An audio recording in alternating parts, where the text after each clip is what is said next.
RTS Info, Valérie Eschler.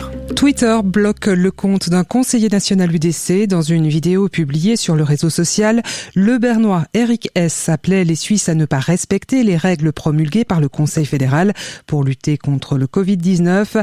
Il y critiquait les restrictions à la liberté de réunion. Une vidéo qui a créé l'indignation sur le réseau social. Twitter l'a donc supprimé et a bloqué le compte du politicien. La police cantonale de Berne enquête sur cette vidéo. Sur Facebook aujourd'hui, Eric S. estime qu'il y a eu un malentendu. Il voulait, dit-il, montrer à quel point les règlements du Conseil fédéral sont absurdes. La forte mortalité due au coronavirus fait baisser l'espérance de vie en Suisse.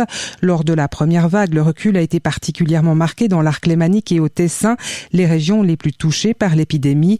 Selon le démographe genevois Philippe Warner, qui s'exprimait tout à l'heure dans un forum sur la première, il a calculé l'évolution de l'espérance de vie dans les grandes régions du pays.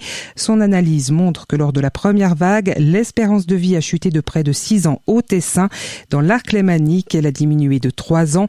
Le recul en Suisse sur l'ensemble de l'année devrait toutefois rester modeste.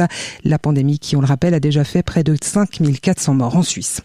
Aux États-Unis, les premiers lots de vaccins Pfizer-BioNTech contre le Covid-19 autorisés depuis hier arriveront lundi matin dans les centres de vaccination du pays. Ils seront immédiatement administrés aux Américains. Le président américain Donald Trump avait affirmé hier soir que les premières injections de ce premier vaccin interviendraient dans les 24 heures, c'est-à-dire ce samedi. L'Union européenne condamne fermement l'exécution de l'opposant iranien Rouhollah Azam.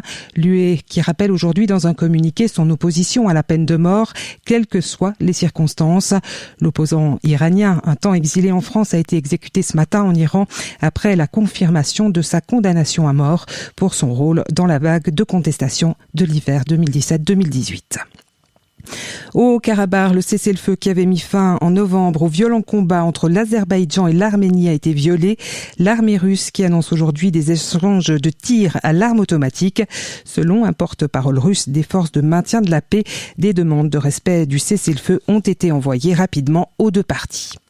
En hockey sur glace, quarantaine confirmée pour Genève Servette. L'équipe est placée en quarantaine jusqu'au 18 décembre inclus. Les matchs que les Grenats devaient disputer mardi à Langnau et vendredi prochain à Davos en National League sont reportés. Météo, temps très nuageux en début de matinée demain. Il y aura ensuite de belles éclaircies, mais les nuages feront leur retour par l'ouest en cours d'après-midi. Il fera 3 degrés au petit matin, maximum 7 l'après-midi. Lundi, des grisailles jusque vers 800 mètres. Le temps sera par contre assez ensoleillé dans les Alpes et sur le Jura.